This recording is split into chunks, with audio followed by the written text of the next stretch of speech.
ঘোষণা কৰিছে দোকানীসকলে নিজে স্বতঃস্ফূৰ্তভাৱে ওলাই আহিছে যে আমি জুবিনদাৰ কাৰণে বন্ধ ঘোষণা কৰি ওলাই আহিছে। গোটেই অসমখন স্তব্ধ হৈ গৈছে। আমি বহুত দুখ পাইছোঁ। আজি সমগ্ৰ ৰাজ্য স্তব্ধ হৈ পৰিছে। অসম সন্তান জুবিন গাৰ্গ আমাৰ পৰা চিৰবিদায় লৈছে। জুবিন গাৰ্গ আৰু কেতিয়াও আমাৰ মাজলৈ ঘূৰি নাহে। জুবিন গাৰ্গৰ আত্মাৰ চিৰশান্তিৰ কামনাৰে আজি বাগমাৰা চৰ বজাৰত সম্পূৰ্ণৰূপে 48 ঘণ্টীয়া বন্ধ ঘোষণা কৰিছে। হয়, মই এতিয়া উপস্থিত আছোঁ বৰপেটা জিলাৰ অন্তৰ্গত বাগমাৰা চৰত। বাগমাৰা চৰৰ যিটো বজাৰ আছে সেই বজাৰ সম্পূৰ্ণৰূপে বন্ধ ঘোষণা কৰিছে। 48 ঘণ্টাৰ কাৰণে বন্ধ ঘোষণা কৰিছে আৰু সেই বন্ধ সম্পূৰ্ণৰূপে দোকানীসকল যিসকল দোকানী আছে সেই বন্ধটো আকোৱালি লৈছে আৰু তেওঁলোকে নিজে দোকান বন্ধ কৰি ঘৰলৈ গৈছে। আপোনালোকে চাব পাৰিছে কিমান দৃশ্য, সম্পূৰ্ণ দোকান বন্ধ আছে। আমাৰ সৈতে বাগমাৰা চৰ বজাৰত দোকান কৰি জীৱন নিৰ্বাহ কৰি থকা বহুকেইজন ব্যক্তি আছে। তেওঁলোকৰ পৰা আমি পোনপটীয়া মন্তব্য ল'ব বিচাৰিম। তেওঁলোকে আচলতে এই মুহূৰ্তত জুবিন গাৰ্গৰ আত্মাৰ চিৰশান্তিৰ কাৰণে কি ক'ব। হয়, আমাৰ সৈতে আছে বাগমাৰা চৰ বজাৰত দোকান কৰি জীৱন নিৰ্বাহ চলাই থকা এগৰাকী ব্যক্তি। তাৰ পৰা পোনপটীয়াকৈ আমি মন্তব্য ল'ব বিচাৰিম। আচলতে জুবিন গাৰ্গৰ এই আমাৰ পৰা বিদায় লৈছে এই এই মুহূৰ্তত আচলতে তেওঁ কি ক'ব বিচাৰে। হয়, আপোনাক ধন্যবাদ জনাইছোঁ আমাৰ টপ 8 প্ৰ' চেনেললৈ। জুবিন গাৰ্গৰ পৰিপ্ৰেক্ষিতত গোটেই অসমটো স্তব্ধ হৈ পৰিছে। এনে স্থলত আপুনি কি মন্তব্য কৰিব? আজি জুবিন দা আমাৰ মাজত নাই, অতি দুখজনক কথা। আমাৰ অসমৰ গৌৰৱ, যাক আমি এইটো সময়ত হেৰাম বুলি কেতিয়াও অনুমান কৰিব পৰা নাছিলোঁ। আজি আমাৰ বাগমাৰা চৰৰ বিজনেছ সন্থা বজাৰ কমিটিৰ তৰফৰ পৰা 48 ঘণ্টাৰ বন্ধ জাননী দিছে।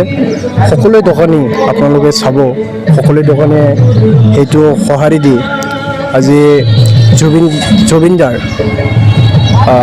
যি হেৰুৱা কষ্ট সেইটো সকলোৱে অনুভৱ কৰিছে। গোটেই অসমখন স্তব্ধ হৈ গৈছে। আমি বহুত দুখ পাইছোঁ। বাগমাৰা চৰ বজাৰৰ মাজমজিয়াত মই বৰ্তমান উপস্থিত আছোঁ।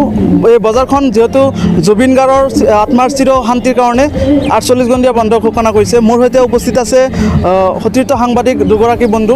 তেওঁলোকৰ সৈতে আমি পোনপটীয়া কথা পাতিবলৈ চেষ্টা কৰিম। তেওঁলোকৰ আচলতে এই মুহূৰ্তত মনোভাৱ কি হৈ আছে আৰু জুবিন গাৰ্গৰ আত্মাৰ শান্তিৰ কাৰণে তেওঁলোকে এই মুহূৰ্তত কি ক'ব।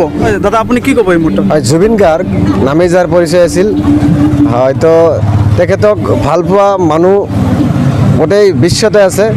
আজি সেই নামেই যাৰ পৰিচয় জুবিন গাৰ্গৰ হঠাৎ আকস্মিক যি মৃত্যুৰ খবৰ আহিছিল, এই মৃত্যুৰ খবৰে গোটেই অসমৰ লগতে ভাৰতবৰ্ষৰ লগতে বিশ্বত এটা সকলোৱে আচৰিত হৈছিল। খবৰটো মানি ল'ব খোজা নাছিল, বিশ্বাস কৰিব নোৱাৰা এটা খবৰ আছিল। তথাপিতো প্ৰকৃতিৰ নিয়ম, তেখেতে আজি আমাৰ মাজত নাই।